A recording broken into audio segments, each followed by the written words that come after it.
جب حضرت ابو بکر صدیق رضی اللہ تعالیٰ عنہ خلافت کے منصب پر فائز ہوئے تو انہوں نے حکمران وقت ہوتے ہوئے سادہ اور آسان زندگی گزار کر اپنے پیچھے آنے والے رہنماؤں کے لیے اصول وضع کر دیے، جس کے بعد دوسرے خلیفہ سیدنا حضرت عمر فاروق رضی اللہ تعالیٰ عنہ کی زندگی بھی انتہائی سادہ تھی۔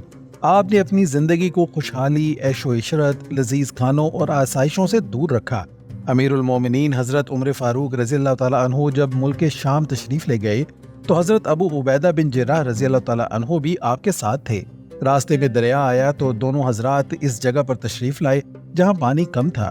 حضرت عمر فاروق رضی اللہ تعالیٰ عنہ اپنی اونٹنی سے اترے اور اپنے چمڑے کے موزے اتار کر اپنے کندھے پر رکھ لیے، پھر اونٹنی کی لگام تھام کر پانی میں داخل ہو گئے۔ یہ دیکھ کر حضرت ابو عبیدہ بن جراح نے عرض کی، اے امیر المومنین، آپ یہ کام کر رہے ہیں اور مجھے یہ پسند نہیں کہ یہاں کے لوگ آپ کو نظر اٹھا کر دیکھیں۔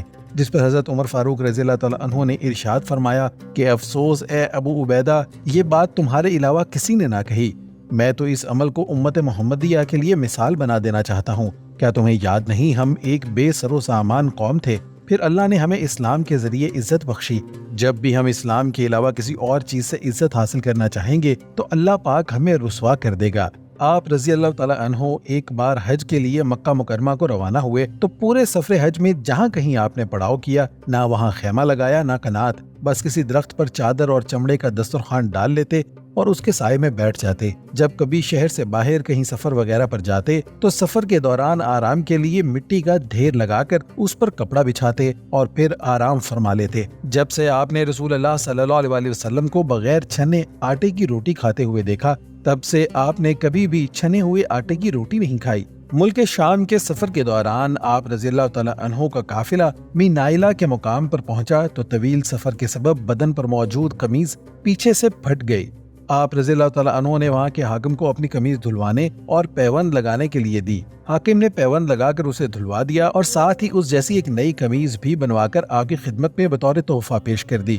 آپ نے نئی قمیض کو دیکھا، اس پر ہاتھ پھیرا اور اپنی وہی پیوند والی پرانی قمیض پہن لی اور فرمایا، میری یہ قمیض تمہاری قمیض کے مقابلے میں زیادہ پسینہ چوسنے والی ہے۔ کسی نے دیکھا کہ آپ کے کپڑوں میں اوپر تلے 3 پیوند یعنی کپڑے کے جوڑ ایک جگہ پر لگے تھے کہ ایک پیوند خراب ہو گیا تو اس کے اوپر ایک اور لگا لیا۔ حضرت عمر فاروق رضی اللہ تعالیٰ عنہ خلیفہ وقت ہونے کے باوجود انتہائی سادہ تھے، کبھی تکلفات سے کام نہ لیا، حالانکہ آپ ایک مایہ ناز خلیفہ اور پاورفل اختیارات کے حامل تھے، لیکن پھر بھی انہوں نے رسول اللہ صلی اللہ علیہ وسلم اور خلیفہ اول کے متعین کردہ اصولوں کے مطابق زندگی گزاری۔